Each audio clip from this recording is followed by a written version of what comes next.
মানুষের জন্য কাজ করার জন্যই এই সেক্টরে আসছি এবং আমি হবিগঞ্জ জেলা মহিলা আওয়ামী লীগের সাংগঠনিক সম্পাদক। ক্রিকেটার নাজমুল হোসেন, আপনারা জানেন মাননীয় প্রধানমন্ত্রী ক্রিকেটকে অনেক পছন্দ করেন। এই অনুপ্রেরণা থেকে আরও এগিয়ে আসছি যে মাননীয় প্রধানমন্ত্রীর একটা অবশ্যই সুদৃষ্টি থাকবে ক্রিকেটের উপরে। আমি মনে হয় এই বাংলাদেশে প্রথম কোনো ক্রিকেট পরিবার থেকে এই প্রথম কোনো নারী আসছে রাজনীতির মাঠে।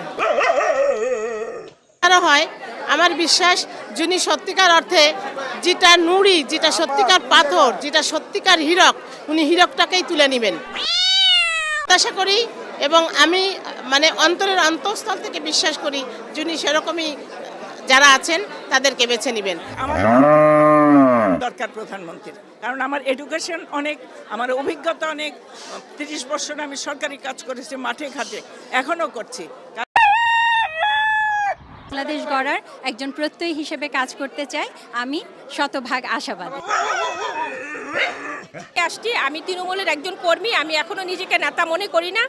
আমি মনে করি যে বঙ্গবন্ধুর আদর্শ নিয়ে জননেত্রী শেখ হাসিনার হাতকে শক্তিশালী করার জন্য তার পিছনে যে কাজ করছি সে কাজের এবং আমার এই পরিশ্রমের অবশ্যই সে মূল্যায়ন করে। সকলেই আওয়ামী লীগের রাজনীতিতে সক্রিয়। জেল, জুলুম, অত্যাচার, নির্যাতন সহ্য করা পরিবার আমরা। নেত্রী মাননীয় প্রধানমন্ত্রী বঙ্গবন্ধু কন্যা অবশ্যই আমাকে মূল্যায়ন করবেন।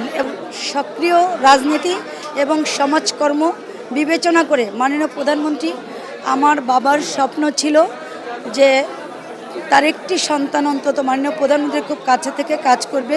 আমি আমার বাবার স্বপ্ন পূরণ করতে চাই। এবং বিরোধী দলের আমলে আমি ঢাকা মহানগর যুবলীগ দক্ষিণের সহমহিলা সম্পাদিকা ছিলাম।